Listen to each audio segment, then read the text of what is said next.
How do you get the most realistic looking community that is perfect for the Southern California coast? In this episode, we will build an entirely new luxury community along our golf course. To do that, we first need to deal with our infrastructure. We will build a new water pump and relocate our existing depots and water treatment. We can then build our resort community. Today is all about realism, and that must start with a correction. If you're like me, you probably love crafting your city Skylines 2 neighborhoods to be as lifelike as possible. But sometimes your initial builds just don't work. When that happens, I think it's okay to do some cleanup and start over. We will do just that, moving our entire depot area to open up the land by the golf course. Making this correction will give room for something even more beautiful and way more realistic. I hope you like this first part. Let's move our park maintenance facility. This will be our test case for the entire relocation effort. Since we are going to move these, let's do something a bit more special to create a unique service and industrial area. Until we have custom assets, all of our service buildings will look the same. But we can enhance them by extending the surfaces, adding decals and props, and making something unique in-game. We have lots of parks and beaches in Marathon Cove, so we need a large park maintenance facility. We can expand all of this to look like a single asset. Layering down decals to simulate wear and tear on the road gives us a well-worn look. This is a pretty good test case, but I think we can make this even more realistic looking. Let's pull back the rail line to create more space along the highway. We can then bring our bus depot over. We can repeat the process of expanding the asset to make it look unique. We can add down extra spots for bus parking and then expand the surface. Decals, hedges, and fences will tie it all together and make it look unified. If you just saw this, you would think it is one building, right? Plopping down buses shows what this parking lot is for. We can then layer on some road wear decals. When put all together, this depot looks very convincing. Stains and tracks help this feel realistic, don't you think? This is an active bus services lot. Of course, we are not using many buses in Marathon Cove, not yet anyway, as we have focused on a rail network, but more buses will come in the future. While we are moving our depots, let's also add in some industry. We don't want to pile up our depots by themselves. That will get boring. Adding in some industrial buildings will help shape the area and make it unique. We can let some buildings grow in naturally based on what the area needs. Next, we can turn to detailing around them. Adding in rough dirt ground textures highlights that this is an industrial area where the grass is not cared for. We can then add wild bushes and finally some California evergreen trees. To emphasize that we are on the industrial side of town, let's take power lines down the side of the road. We can then create a custom road using the Road Builder mod. Let's add parallel parking down one side to handle the overflow from the workers. So far, our move is going well, but we have a bit more to do. Let's continue with our road maintenance depot. Like our industrial buildings, we can give this asset some distinct character by degrading the land around it. We will create layers of surfaces and then use decals to blend the lines. Wild bushes and trees help it blend naturally into the landscape. Road stains show that this is a dirty area. We can then decorate our creek. We are nearly done with the relocation efforts, but we still need to move the sewage treatment facility. We can remove the extensions to move the base asset, and then add back in the extra processing extension. This is the last of the buildings we need to relocate for today's build. Just like our depots and industry, we want to give this a touch of realism. Custom surfaces and decals make this look like a unique asset. Surrounding it with bushes and evergreen trees sets it within our Southern California landscape. We will make sure our industrial parking road is extended along the train line. Since this is a highway exit, let's also add in a gas station. We will surround it with nature, but not too much, so that it stays fully visible to drivers. We have a few empty spots here to add in surfaces and plants. The trick for realism is to make the plants and textures look natural. This industrial building looks good, but not the smokestack. We can delete that and update the ground around the building.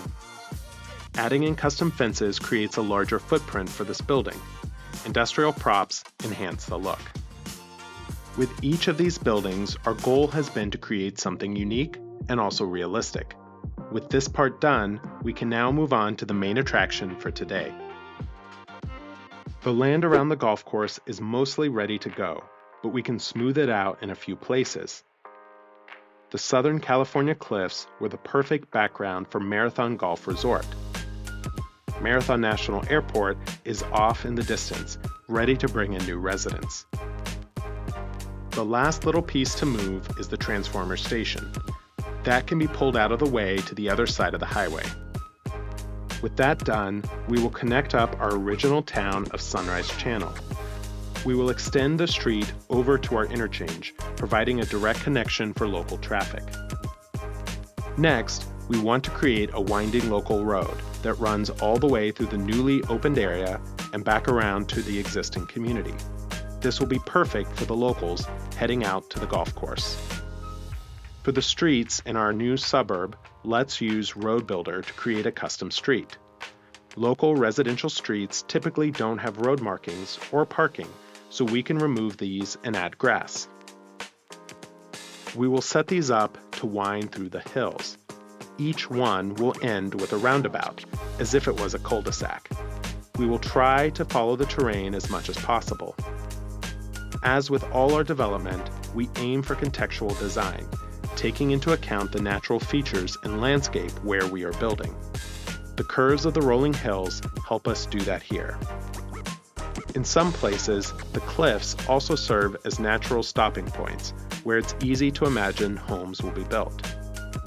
To make things easier, we can also do a bit of leveling. These hills are lovely, but we also have to work with them to build residential properties. Our roads here will twist and turn with the curves of the hills, much as they do in Southern California. For the residential properties, we are going to use the beachfront assets, both European and North American. There is a good selection of assets that are 4 units wide. These wider properties have heft and give the impression of a wealthier luxury community. It may be that these are all part of the golf resort, and they pay a housing association fee for the benefit of living adjacent to the course. As much as possible, we are going to mix these up, alternating various styles, depths, and looks in order to get a good variety. We will not recolor them, but that would be another option if we wanted to further customize the appearance. By the way, if you're enjoying building a realistic Southern California suburb, I would be grateful if you gave the video a like and subscribe to my channel for future updates. And what do you think of this approach to building a realistic suburb? Plopping down one lot at a time can be very tedious, but do you think the payoff is worth it? Let me know in the comments if you like this approach or if you have any other techniques for realism. Some of these beachfront properties are just so beautiful, and they definitely give off the California vibe. I can't wait until the West Coast US Asset Pack gets released, although it sounds like that will not be until January or February. I'm keeping my fingers crossed that we get more low-density residential. As we place each of these lots down, let's try to give them some space and not make them too dense. Luxury suburbs will typically spread lots out in order to create privacy buffer from the neighbors. Each of these homes will also want to maximize their property. Spreading them out a little bit also sets this neighborhood apart from our other communities where the homes were packed closer together. For the most part, we will build the homes on the smaller side roads, avoiding the collector that runs along the edge. Some aspects of the suburb remind me of La Jolla in Southern California. La Jolla is home to the Torrey Pines golf course, which served as an inspiration for us. La Jolla is surrounded by rocky bluffs and is known for its rugged coastline. These large homes are perfect for the upscale village lifestyle of La Jolla. Spreading out the homes on these winding, narrow streets helps create the impression of a luxury golf resort. This neighborhood is really quite perfect for this rocky coastline. With the homes in place, we can now turn to enhancing the suburb. We already have our golf resort, but an area like this needs tennis courts. If you have been watching this series, you know that tennis is very popular in Marathon Cove, including an exhibition area in the off-season for tennis pros to train and practice. It makes sense that this luxury area would have its own tennis courts. And now it's time for some magic, or at least what feels like magic to me. We are going to use Sully's sand surfaces to detail the space between the houses.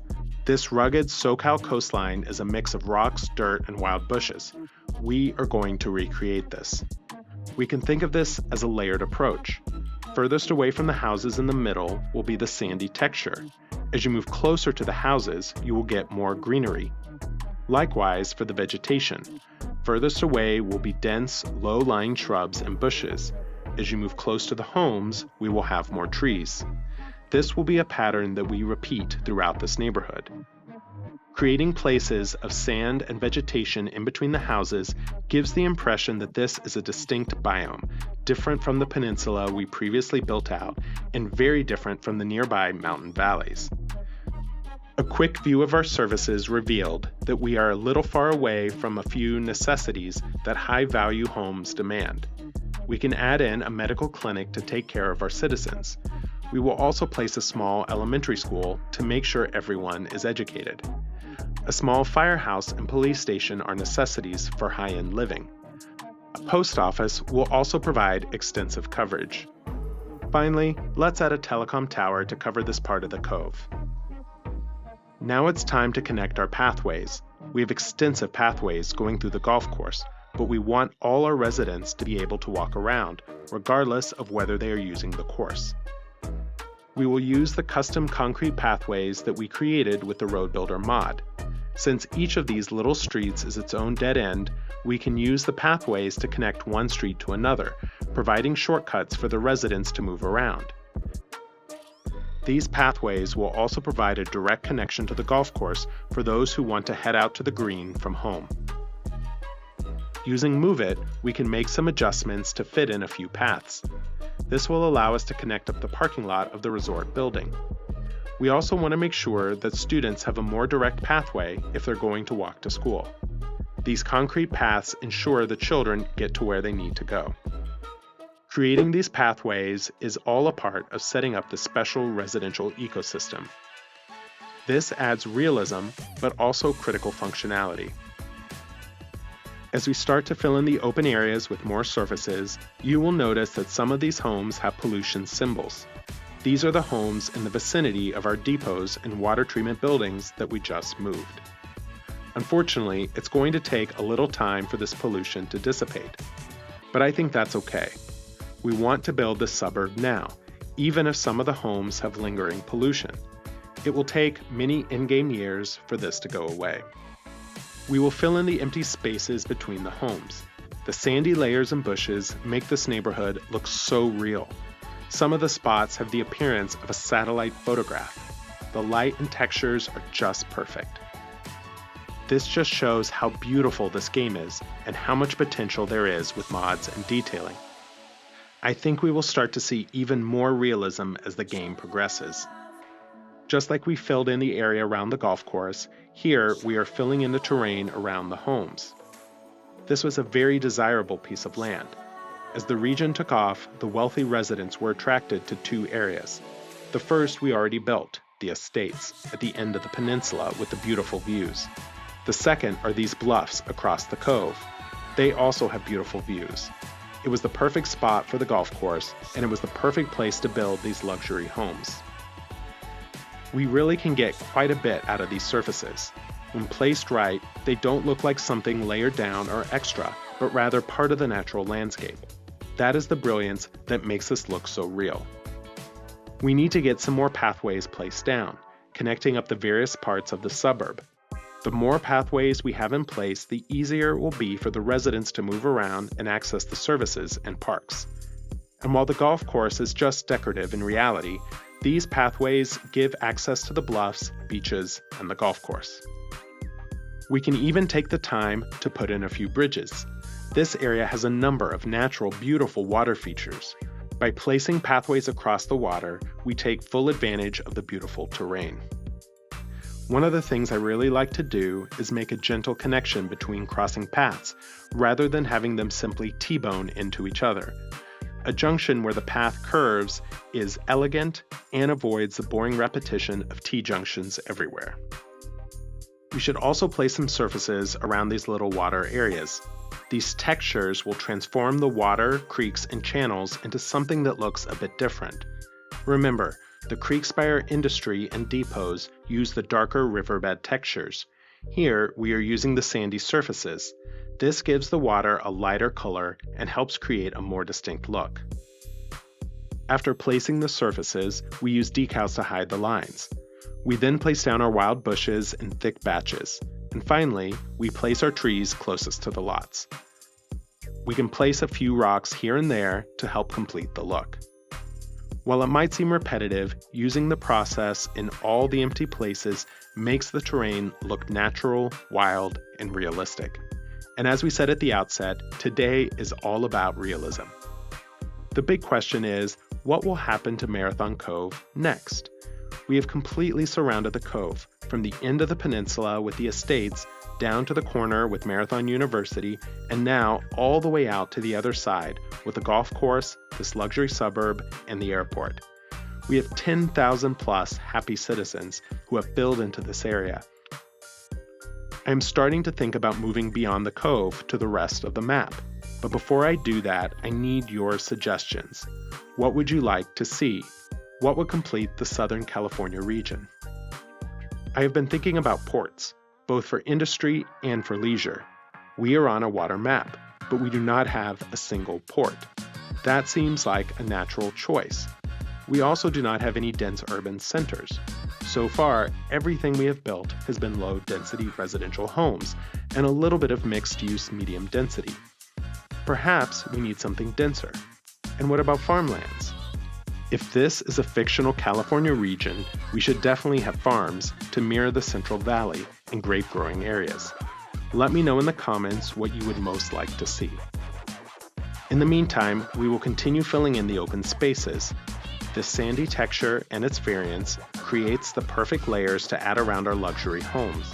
The bushes make for a wild landscape, creeping in and around the suburb. Together, all of this looks like a realistic SoCal landscape. Let's now add in some palm trees to our streets. Our road with the median should have palms down the center. For the smaller residential streets, let's add in some palms on one side or the other, alternating as we go. These palms show that this is our California region and also help reinforce that this is a luxury area. We also want to place some palms on our collector, giving something elegant to greet people as they arrive. We should also assign the suburb to a district. Let's name it Pebble Hills, drawing from our real-life inspiration. All of the work we did today has enhanced the realism of Marathon Cove and our luxury golf resort. When viewed from above, you get the feeling that you are looking at a satellite picture. The textures and roads and homes look so much like a real suburb. What do you think? Would you want to live here? Let me know what you think of this build in the comments, and if there's anything else we can do to add to the realism. And if you enjoyed this build, I have another video for you to watch with many more tips and suggestions.